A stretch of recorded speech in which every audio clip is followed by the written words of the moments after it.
Good evening, everyone. How's everybody doing? It's like a cold November, isn't it? Here comes winter in Shanghai. Joy.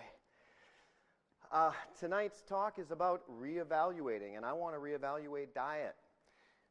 Stephanie's presentation earlier was really interesting, wasn't it? Food labels, what can you trust? Is it true they're telling me? Is it good for me? Is it bad for me? And so I want to do this because I've actually been reevaluating diet for the last 2 years. And the best way to start it is to tell a story. And the story is, 2 years ago, I needed to have a physical done so that I could come to Shanghai and get a work visa and teach here at the school.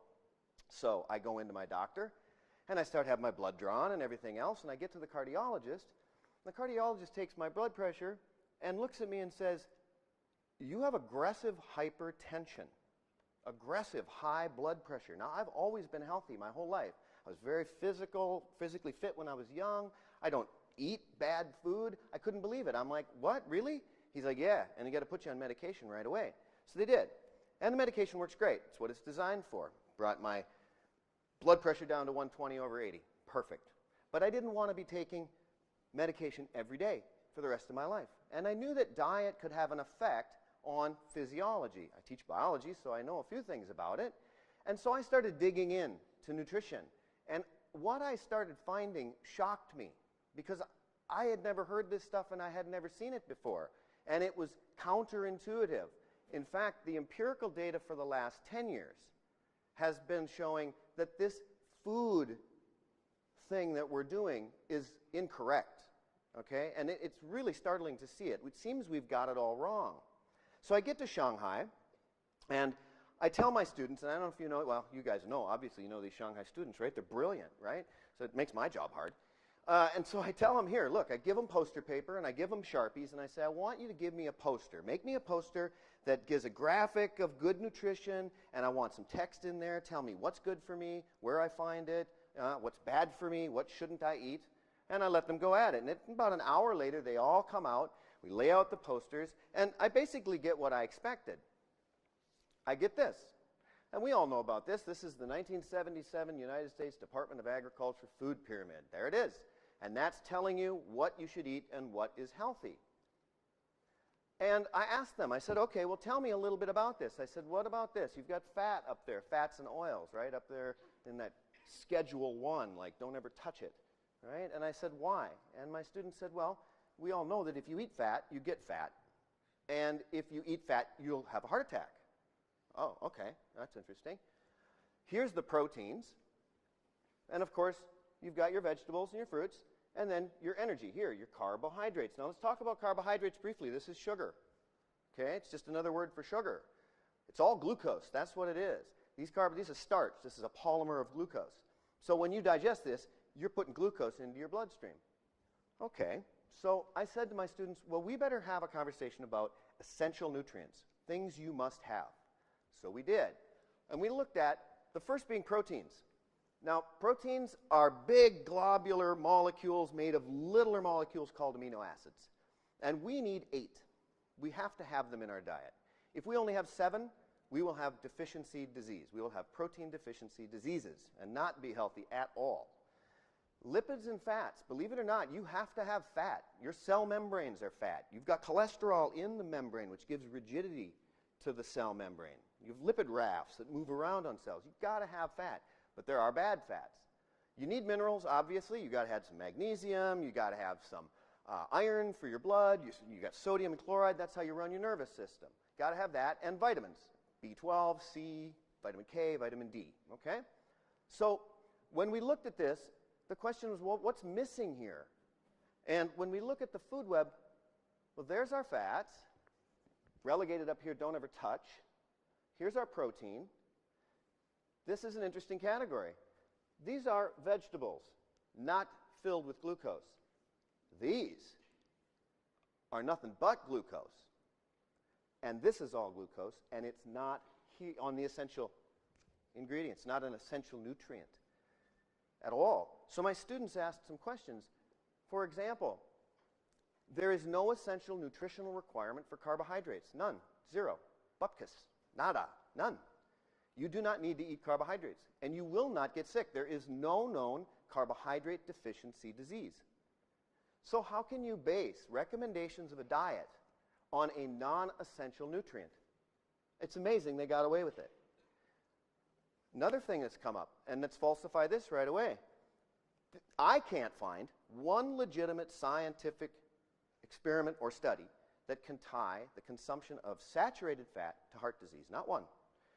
There's a lot of nutritional science out there that says it is, but they're doing associative studies. It's really bad science, and unfortunately nutrition science has been bad for the last century.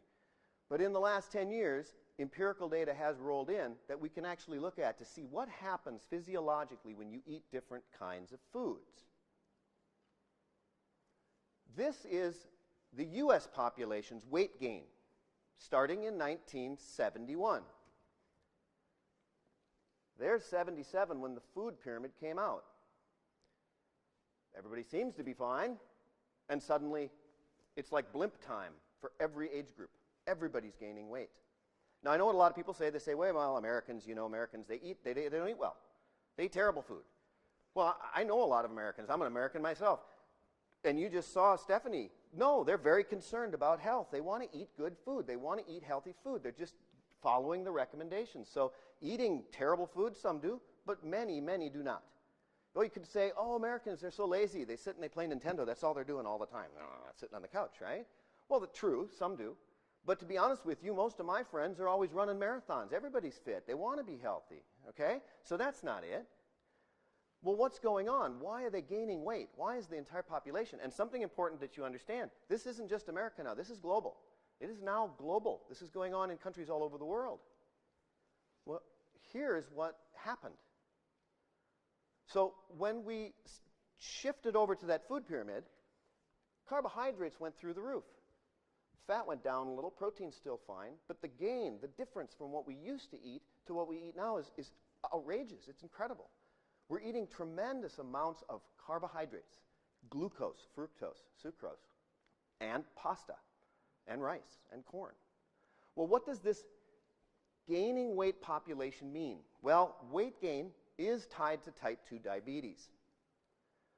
So this is the U.S. type 2 diabetes now, in blue, and this is where we're going to be in the United States by 2020. Here's pre-diabetic. Here's where we'll be by 2020 with pre-diabetic. This is about $500 billion worth of health care that we're going to have to manage. And as I said, it's global. China's concerned. China's been looking at their increase in mass in their population, and they're worried that they may have 500 million people by 2050 pre-diabetic. So these are enormous problems for countries, okay, this kind of weight gain, because diabetes is tied to it. Okay, so what's the solution then? Well, we have to start changing our diet. So what we have to do is determine what is good for us, what is bad for us. How do we do that? We do empirical studies where we measure blood glucose levels, we measure insulin levels, we look at the blood and see what happens when you eat. Now, what's at stake here? Well, I'm going to explain to you that what's at stake is your longevity. If you want to be 85 years old, playing golf out there with your great-grandkids, then you're going to have to do something else because longevity is what's at stake. Diabetics, people with heart disease, people with obesity, metabolic syndrome, that hits them in their 50s and 60s, like me. 52, you've got high blood pressure, okay? So we're going to talk about insulin resistance now. This is well known in the medical literature, but when it comes to nutritional science, it's denied. Nutritional science has been saying that this insulin resistance doesn't exist, or it's not common, or it's not an important condition. What they're denying is that insulin resistance is the most major medical thing that we've got to pay attention to. And here's why. Insulin resistance makes you gain weight. Gaining weight will make you get diabetes. It's not that you become insulin resistant once you're a diabetic. No, I'm going to show you that you're actually insulin resistant genetically, okay? Now, if we look at the American population, we've got 30 million people that have type 2 diabetes, 30 million. And 80 million people in the United States have prediabetes. So without even looking at numbers, I can tell you 37% of Americans have insulin resistance. Now, insulin is a storage molecule. It is the molecule that's responsible for getting glucose out of the blood and into the cells. When your glucose goes up, you excrete insulin. The insulin stores that sugar in cells. That's its job. It manages your blood sugar, okay? And we have a huge group of people here who are undiagnosed. So when you just look at this, it looks like about 70%, maybe 3 out of 4 people have a form of insulin resistance. If you're 1 out of 4, doesn't matter. You can eat all you want. You don't gain weight. You seem fine. You make me angry because I don't want to talk to you because I can't do it that way, right? But if you're 3 out of 4 people, you have some level of insulin resistance. So let's look at what insulin resistance is. Now, this is a study that was done with young men, right? They're 23 years old. They're lean. They're healthy. They're athletic. They're good looking. And you've got 2 groups of them. One group of them is insulin resistance, and they take a biopsy off of skeletal muscle to look to see if you're insulin resistant. That's the red line. The other group is not insulin resistant. They're fine. If we look at the glucose in the blood, which is what you want to manage, no, they both manage it fine, no problem, okay? Goes up a little here, but with margin of error, it's really the same line. So they're both managing their glucose, okay? Their glucose levels are fine in the blood. But let's look at the insulin levels. The insulin levels are here. Well, look at these insulin-resistant guys. They are getting twice as much insulin when they eat a meal. And that huge amount of insulin staying in the bloodstream all day. Here's the other meal here. It's not until nighttime that the insulin levels in their bloodstream come down. Well, that's what they need to do to manage their glucose, okay? The problem is that insulin, on top of being a storage molecule for the management of glucose, insulin is also an inflammatory. It's not really good to have a lot of insulin in your bloodstream for long periods of time. It causes inflammation of the vasculature. Your arteries and veins become inflamed. And when your arteries and veins are inflamed, especially your arteries, they become puffy and they become swollen and they become porous. And that's where you've heard of the LDL, right? The dangerous cholesterol. That dangerous cholesterol can wiggle through inflamed tissue and get in between the smooth muscle layer and the endothelial layer of the artery. Well, there's atherosclerosis right there. There's plaques that are blocking arteries. These guys are 23 years old. They're young, they're lean, they're fit, they're good looking. They are on their way to 50 years old finding out what I found out. Oh, you got heart disease. They didn't know that. They don't know it. And here's the other one. It's really striking. This is called de novo lipogenesis, a real fancy way of saying building new fat in the liver. If you look at the normal group of guys, they make a little fat when they eat. That's fine. That's good. Your body works with fat. But look at the insulin-resistant guys. So for every meal, they were making twice as much fat. They're storing that fat, okay? They're not burning it. The insulin is making it go into storage in their body. This is a real problem. So these, once again, these are people, they don't even know they're sick yet. Here's a group of pre-diabetics. These are people with the metabolic syndrome. 2 groups again, randomized. One group is given the pyramid, the food pyramid, healthy food, low fat, lots of carbs, good for you. And the other group is given what's called a ketogenic diet. And a ketogenic diet means no sugar. It means no carbohydrates, less than 25 grams of carbs a day. If you do that, your liver will shift into beta oxidation. It will shift into a metabolism that burns fat as its fuel source, not sugar. Okay?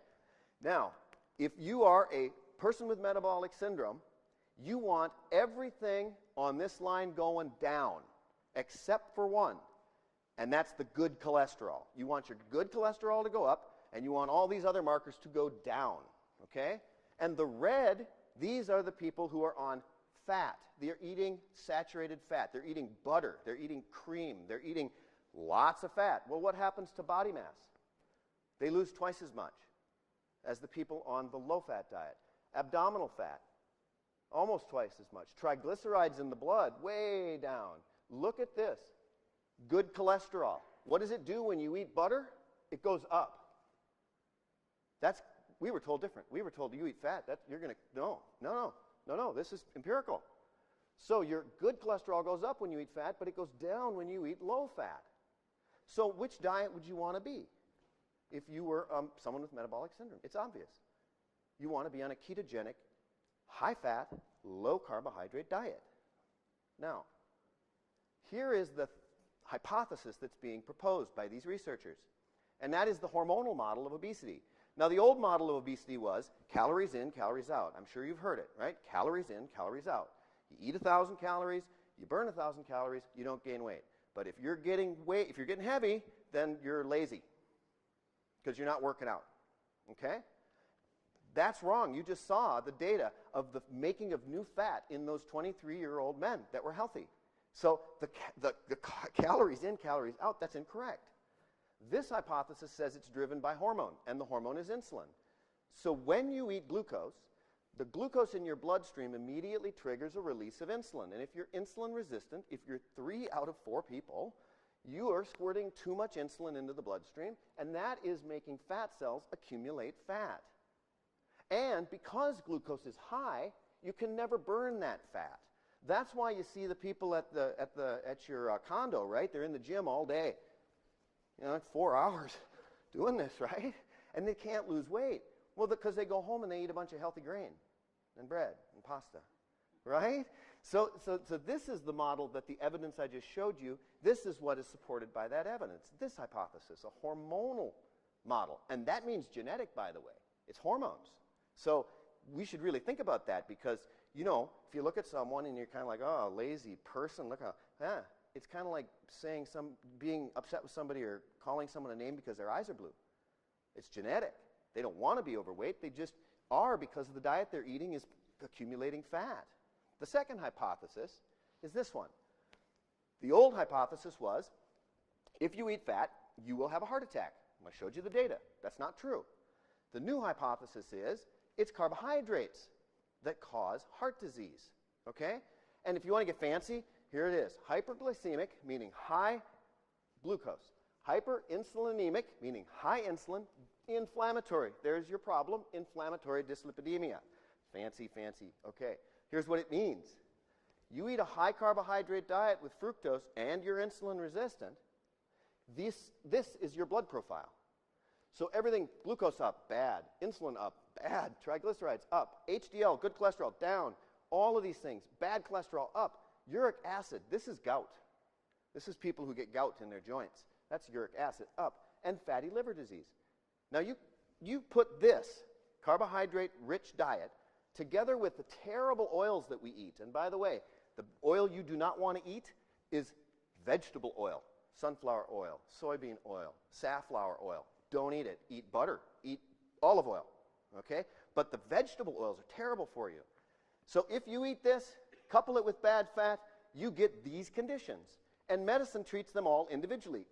Each is a different disease. They treated me for this. But if you're eating this, you're getting all of this. Arterial inflammation, metabolic syndrome, coronary heart disease and stroke, obesity, weight, there's me, diabetes and hypertension, there's me. But the new hypothesis is saying something different. It's saying this is all one cause, and therefore there should be one treatment. Well, the treatment is logical, right? If eating carbs does this to your blood, and that blood profile gives you those conditions, then cut the carbs. It just makes sense. It's logical, okay? It's logical. We did something else, my students and I. That's what I was building to. For the last year and a half, they've been tracking my weight daily, my blood pressure daily, my resting heart rate, my ketones in my blood, how much metabolites from fat burning I have in my blood. This is my blood pressure. Can you see where I got off my medicine? Right? Started on a ketogenic diet, got off the medicine, boom, goes crazy. But over the next 80 days, if you look at this line of best fit, 120. Same thing. Boom. But line of best fit, over 80 days, over 80. So I have a 52 beats per minute resting heart rate with 120 over 80 blood pressure. And I did it by sitting on my couch watching Star Trek and grading. I'm not joking. The only thing I did was change the carbohydrates. Don't eat carbohydrates. Now, I'm not saying you shouldn't be healthy and you shouldn't be fit. You should. Of course you should. Working out and being healthy is good for you, mentally good for you, physically good for you. It's good for you, okay? But this idea that working out is a way to lose weight, a way to manage blood pressure, no, it's diet. Well, you want to see my weight loss in a year and a half? Now, this is going on and off carbohydrates because I want to find out if I'm insulin resistant. So when you see a line going down, descending line, that means I'm eating less than 25 grams of carbs a day. One piece of sushi, that's it, 25 grams. You can't eat any carbs. If you see a plateauing line like this one, it means I'm eating more than 50 grams, but I'm eating less than 100 grams of carbs a day. I don't gain weight, I don't lose weight. I stay right there. And when you see an ascending line, which I put in red, then obviously Ogle's lost his mind and he's carb loading. So that's vacations. That's when I'm eating kway teow and fried rice because I live in Malaysia. I have a home in Malaysia, and I always go back there. So this right here is telling you I'm insulin resistant. I don't eat carbs, I lose weight. I eat a little carbs, I just stay at one weight. Okay? If I eat carbs over 100 grams, I gain weight. That's what insulin resistance looks like. Now remember, this is just a single case study of me. So it doesn't mean anything scientifically. Nothing. There's nothing I can conclude from this. But it's very, very interesting. I wanted to know how long it would take if I didn't go through these momentary lapses of reason. Now, what I've lost is 15 kilos. Okay? 15 kilos.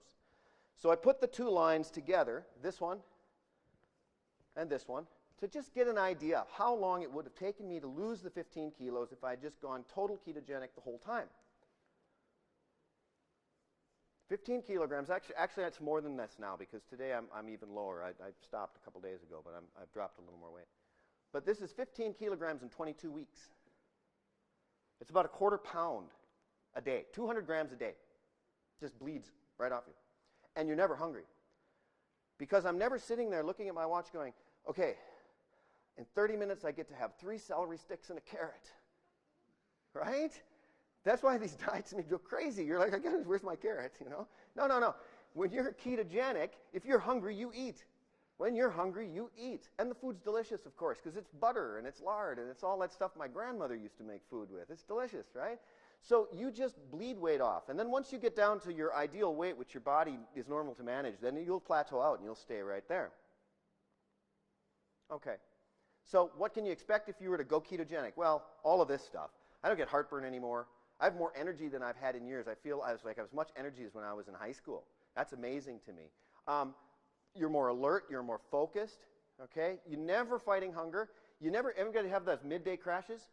2 o'clock? Right? Never. Stopped. I haven't had one in a year and a half. I used to get them all every day. Going to crash at about 2 o'clock. No, it doesn't happen. It's gone. Food tastes delicious. You feel great. Okay. But the problem is you got to make all your own food. You can't buy processed food. Because just as you saw, processed food is filled with hidden sugars. So you can't do it. You have to make everything. You can eat at restaurants, but you have to say, hold the bun, no potato, give me extra, broccoli. So you can do that. But it's better to just cook food. So you have to get prepared for it. Now, I have an advantage. Most of my colleagues don't know this, and I don't normally tell people this, but many, many, many years ago in a different life, I used to be a chef. And so I've spent a lot of time doing this for 8 hours a day, okay? Which means I can take ingredients like this and I can do this in 20 minutes. Now, most people can't do that. Take them an hour maybe, okay? So what I tell people to do is if you're going to go ketogenic and get off, you have to make all your food, but you should buy yourself a food processor because this thing slices, it dices, and it makes the perfect julienne fry, okay? And working with cauliflower. So let me show you what it's like to live ketogenically, to live without carbohydrates. This is cauliflower fried rice, seafood fried rice. Tastes a little bit like cauliflower, not exactly like rice, but the texture's the same, and it's delicious. Or I like a cauliflower crusted pizza. Not a carb in this, okay? It's all made out of cauliflower and cheese crust with sliced prosciutto ham and some black olives. Or I like artichoke hearts and sun-dried tomatoes too. Sometimes I just like a nice ribeye with a salad. Or moussaka. This is like lasagna. But instead of using noodles, what you do is you slice eggplant and zucchini and use that between the layers and then bake it. It's delicious. It's Greek, actually. So it's time that you start rethinking diet. What can we say from the data? We can say that carbohydrates are not good for you if you are the 3 out of 4 people who have insulin resistance of some degree. Okay? Carbs are bad if you have insulin resistance. Saturated fat, Well, the graphs made it look like it's wonderful stuff. Your good cholesterol goes up, your bad cholesterol goes down. So saturated fat is actually really good for you. Butter's really good for you. You should eat it. Calories in, calories out, you're a lazy slug explanation of obesity is wrong. It is not correct, okay? Cholesterol is not bad for you. You can eat all the eggs you want. As long as you don't have inflamed arteries, you're not going to have cholesterol wiggling in between the wall and the smooth muscle. Fat does not make you fat. Carbs seem to. Fat does not cause heart disease. Carbs seem to. So get healthy, go ketogenic. You won't regret it. And I'll put resources up. These are the big players, okay? Professor Tim Noakes of South Africa, Professor Jeff Volek of the United States, Professor Stephen Phinney of California, UC Davis, and Nina Techholt, who wrote the seminal book on nutritional research for the last 100 years. And you won't believe the fraud. You won't believe what happened, okay? So, go ketogenic, folks. Thanks.